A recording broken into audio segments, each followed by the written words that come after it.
Welcome to G3, Games, Gadgets, and Guests, a monthly podcast from 702 Communications. I'm your host, Brian Cromit. On today's show, we're going to recap our last meetup, which is very similar to the meetup before and the structure before of the podcast, if you've been following along. But a totally different meetup, so we'll talk about that.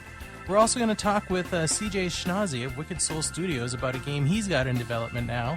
And in my gadget segment, if you've heard about Google Cardboard but don't really know what it is, I'll bring you up to speed.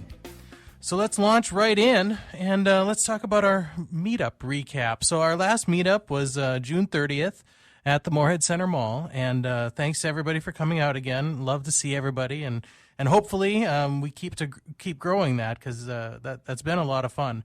Thanks also to the Moorhead Center Mall for having us. It was a great space.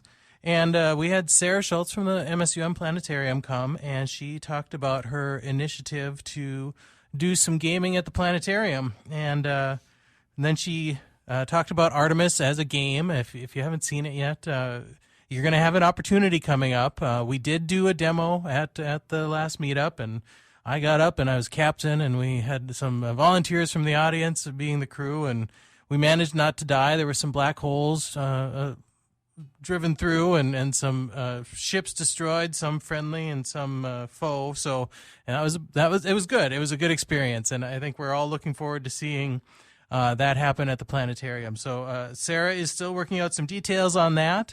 So as far as the date for that, you should really check in with her on Facebook. So facebook.com/MSUM Planetarium for more information on that. And mark your calendars. We've got our next meetup scheduled. That'll be at the Moorhead Center Mall again, in that great space just south of Moorhead Vision Associates.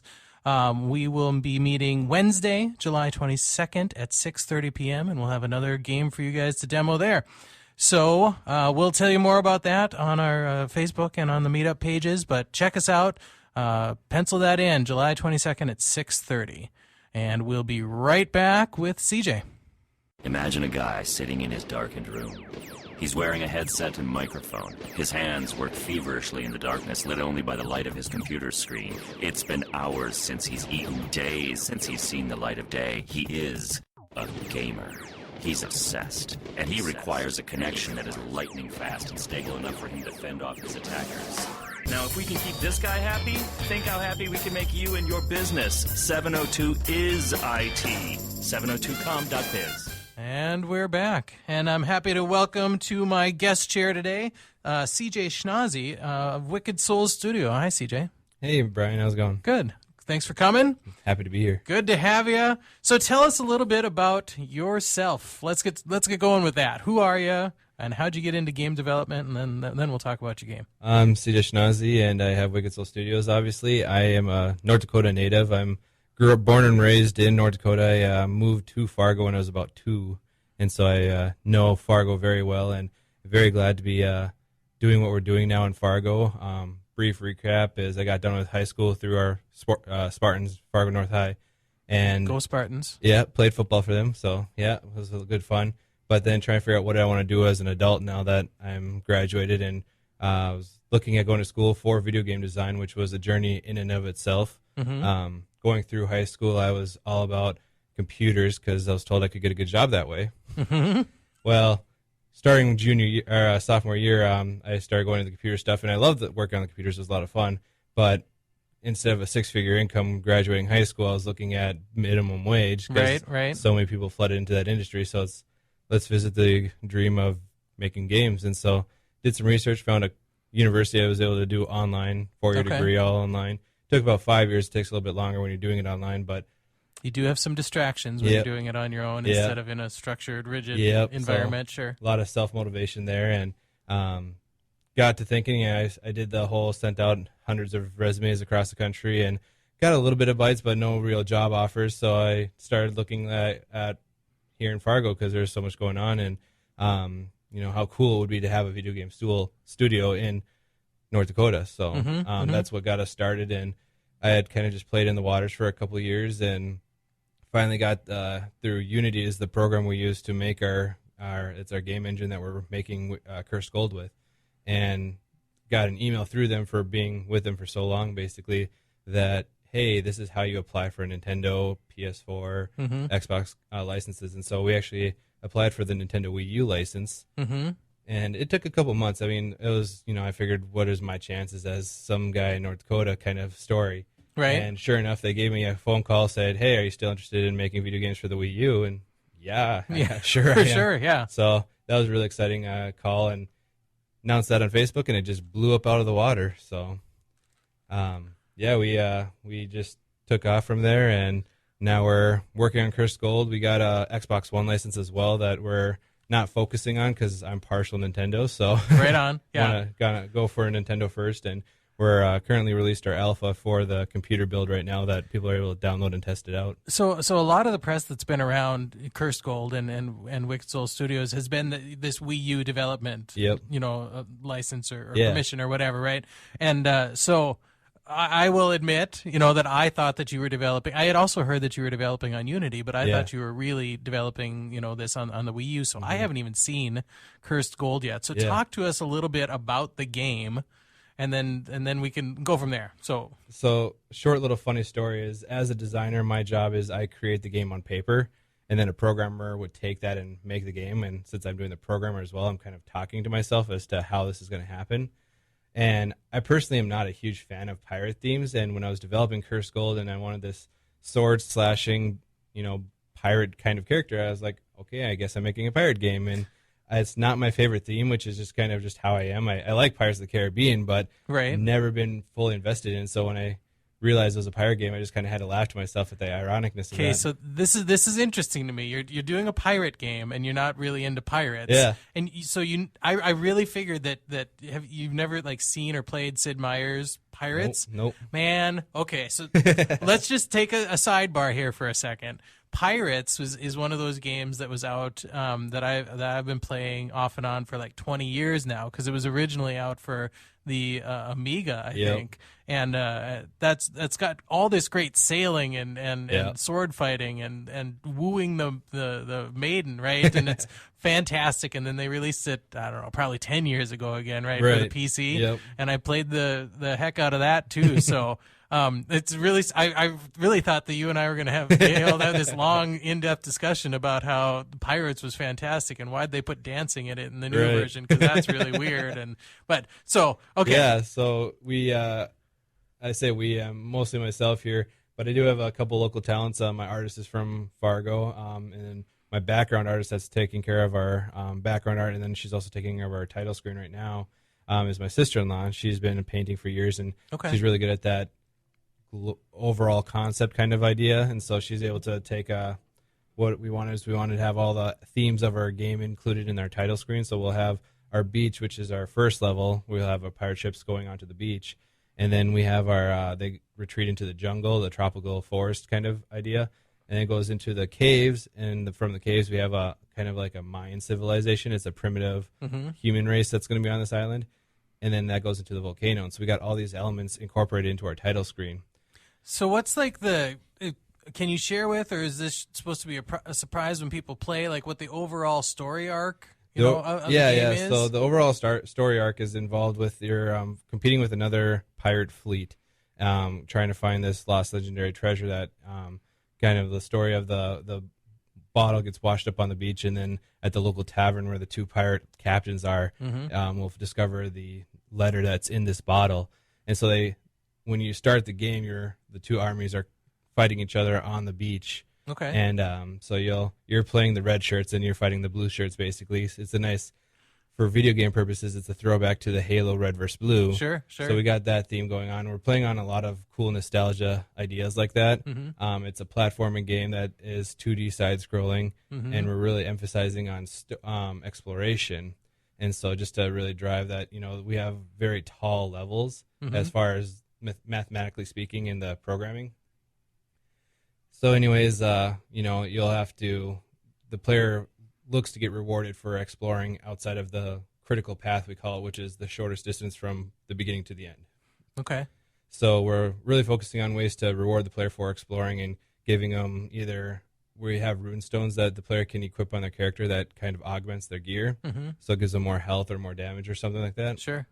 But then we might give them extra gold, which helps upgrade your gear to allow for more rune slots on your gear. Okay. So anyways, so you'll go from the beach and you're fighting the pirate armies, and once you're getting onto the beach, you'll discover that your ships can't leave shore. And something's keeping you here, so, well, the only way forward is forward, so we're going to go and look for the treasure some more. And so you'll go through the tropical jungle, and probably one of the biggest differences with our platforming game is, unlike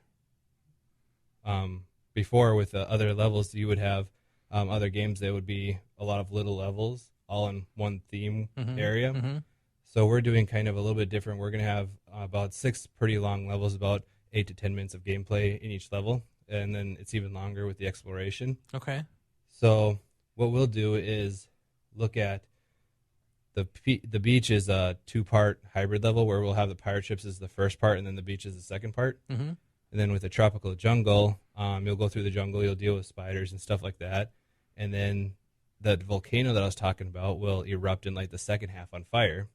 So then the player has more to deal with that. Right. And then we're definitely playing on the idea of the dreaded water level that's in some games. Okay, So looking at the cave level will be partly underwater, dealing with kind of a ghost shipyard, because the way our island is shaped, there's going to be a little bit of an inlet where there's kind of a quay, I think they call those. But it's really dangerous for pirates ships to be in there. And so the idea is that the ships will have gotten in there and crashed, and so you'll be dealing with this water level and, now ghost pirates. So right on. So yeah, and then we have our village and temple of that primitive race that we were talking about, and then the volcano level is going to be featuring the final boss. So right on. So and you're in alpha right now. Yep. And like we were talking about, you're in alpha for the PC primarily. Yeah. So it's out there Yep. right now, and people can play and can support you. Yep. So let's talk about that a little bit too. Yeah, we're calling it an alpha because the game is developed on paper, but it takes so much more time to program it to make it playable. And so our alpha is our 2.0 engine right now, in that we're bringing in our new artist. We have a new artist that has pixel experience, and that's really important when we're trying to create a Super Nintendo game, that you were working with a square that is 8 pixels by 8 pixels, and we're scaling everything for a high definition. So it's 32 by 32 is our tile scale.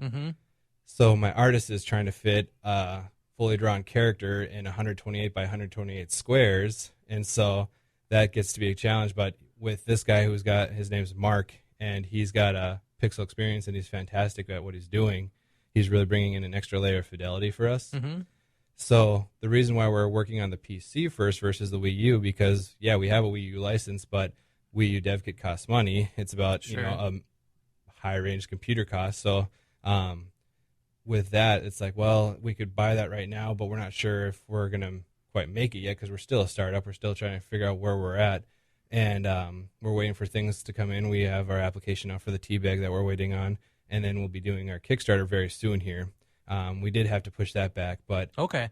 I was just going to segue into that when you're talking about the dev kit and the cost for that. So get to that in a second, but so we're saving a lot of costs right now because we're not using it all on the Wii U, and we're doing all of our development on the computer because we don't have to buy that equipment then to get to that point. Sure.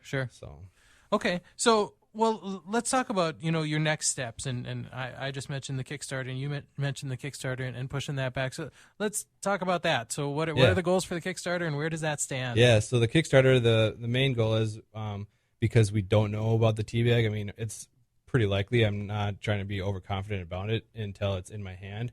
However, looking at the Kickstarter and the T-Bag, you have to look at them individually.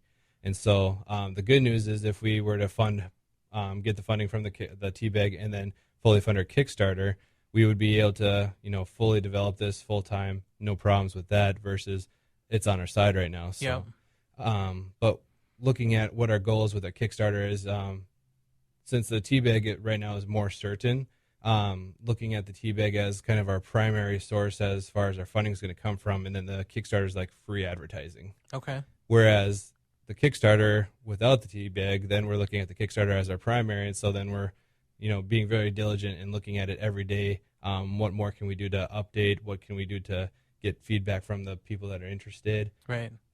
Look at our pledges and our backers, and just keep being involved with our community. And with the alpha, we're getting feedback, and it's like, okay, what's broken, what needs fixing, what could be done better. So when do you think that you'll be launching the Kickstarter? This week just got out of hand because I'm back to school now again. Okay. Just because I could get the game programming degree for 18 months versus a 4-year degree. So it's a 4-year degree that I'm doing in 18 months, but it's because of my game design degree that I was able to do it so much shorter. Got it. So basically this week I got bogged down with homework, and that's another caveats of being independent on your own is I'm doing all the programming. Yeah. So it's taking a long time to have to divert time between the two as well. So. But you've got the alpha out there, and you Yep. want people to be downloading it and Yeah. trying it right now? Yeah, So download the alpha. where can we get that? Go to launch.wickedsoulstudios.com. Okay. And sign up on there. We'll get your individualized access code, so that way you can get to the forums, and that's where you'll see the alpha download, and then where to report bugs and other issues that come up.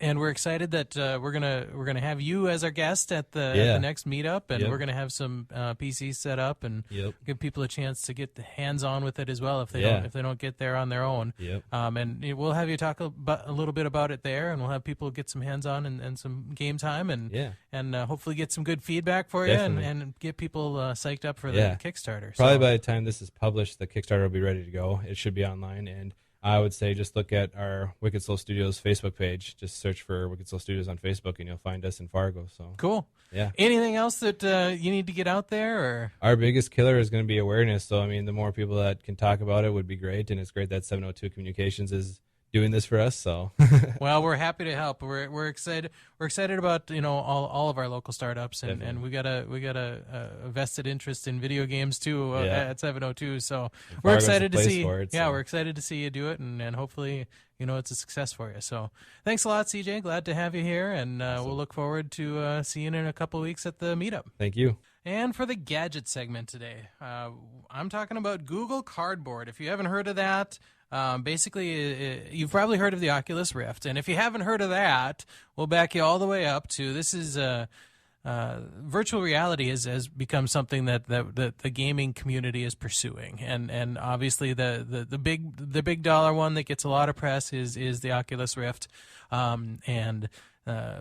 Facebook's purchase of that and partnerships with Microsoft and stuff like that. And so that's really the high-end virtual reality thing that's out there right now. But Google, being Google, and we love Google, they have come out with, and this has been around for a little bit, but they have their own accessible virtual reality device, and it's called Google Cardboard. And if you can't figure it out from the name, it is really a virtual reality device made of cardboard. So you can Google it, obviously, googlecardboard.com, and you can go on and order yourself a viewer. And you've got some options in the viewer. It can be a very simple, very generic brown cardboard viewer box. It kind of like a throwback to the old ViewMasters, but this is a cardboard box. But you do have the option actually in the Google store to get something that looks exactly like a ViewMaster. So they partnered up and got ViewMaster to sign off on having a design that looks exactly like a ViewMaster. So you've got many options. You got I think it's several dozen options you can get from Google directly. You can also go to Amazon and order Google Cardboard, and that's actually where I got mine because I'm a faithful Amazon Prime guy, so I like to have things in 2 days. So I ordered my Google Cardboard up, and it was a $10 purchase. And when it comes in this flat envelope, and it's a piece of cardboard, and it's got a couple glass lenses in it, and it's got an elastic strap that connects to Velcro on the cardboard, and it's got a big rubber band. And so the very first challenge of Google Cardboard is following the instructions to fold it up to make it into a viewer. And, I follow directions fairly well. It took a while to make the cardboard work for me. So I got it. I finally did get it all folded up. I got it all working, and I popped my phone in. Okay. And so you pop your phone in, first you go ahead and download a companion app, right? And being Google, obviously it was out for the Android platform first, but they just recently announced that they opened it up for iOS development, and then so that's really when I started to get interested because I'm an iPhone user.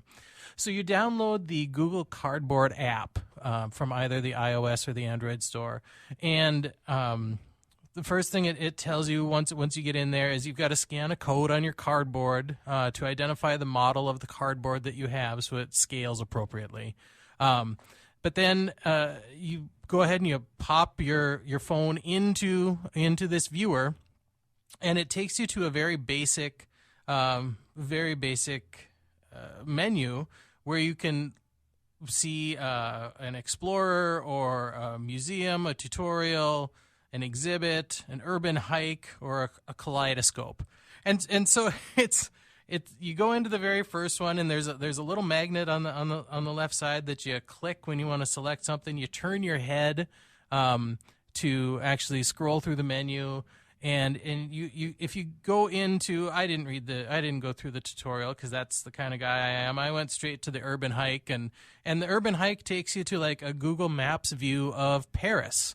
So suddenly you're on the streets of Paris, and you turn your head to see what's around. You look up and you look up, and hey, there's the Eiffel Tower above you, and then you can press the button and scroll down the streets, and so it's kind of a neat little app that just shows you what the possibilities are with this virtual reality, even this very simple cardboard virtual reality device. So then I went out. Of course, I walked it around the office, and I showed everybody, and I tried to get people to strap this cardboard thing to their faces so everybody could look ridiculous together, because you do look ridiculous. Let's just get that out of the way right away. If you're going to put this on your head and there are people around, you will be mocked, okay? So be ready for that. But then you get the chance to say, no, you really need to take a look at this, put it on your head, and then you get to make fun of them. But so then if you go to the App Store, you can start just looking for Google Cardboard apps. And like I say, there are a lot more on the Android store available than there are on the iOS store, because the iOS, just recently really opened up development for it. But there are some things you can check out. There aren't any things that are like super cool, I wouldn't say, for iOS. I did download a game called Sisters, which is kind of a creepy horror game, or it feels like the intro to a horror game anyway, right? It's not a full game. You get about, I don't know, 3 minutes of gameplay out of it, but it gives you some idea of what this could be, right? If it's thought out a little bit more and developed a little bit more. So Google Cardboard, like I say, if you want to just do something just to see what virtual reality might be like, you can get a cardboard viewer for $10. You can download the instructions on Google Cardboard and make your own if you want. You can go just buy the couple pieces of cardboard and the couple lenses you need and the rubber band and stuff, and you can just buy it on your own and put it together.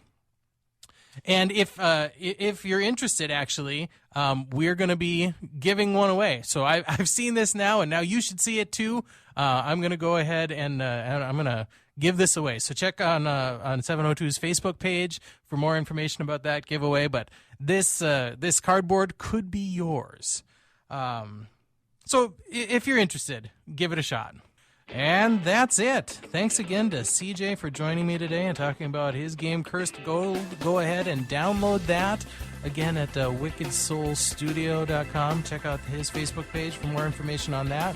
And check him and us out at our next meetup in a couple weeks. That's, again, Wednesday, July 22nd at 6:30 p.m. at the Moorhead Center Mall again. And we'll have more information on that on our meetup page, on our Facebook page. We'll get it out all over the place. And we're excited. If you're liking this podcast, you've got more options. You can find us now on SoundCloud. You can find us on Stitcher. Or you can use your favorite podcatcher with the RSS link that you can find on SoundCloud. As always, you can find 702 and track what we're doing on our Facebook page, on our Twitter page. We're on LinkedIn. We're on Google+. You can check out our brand new website, which we also think is very cool, at 702com.com. or you can follow our blog at 702communications.areavoices.com. So, thanks again for listening, and again, I'm Brian Cromit, and until next time, game on.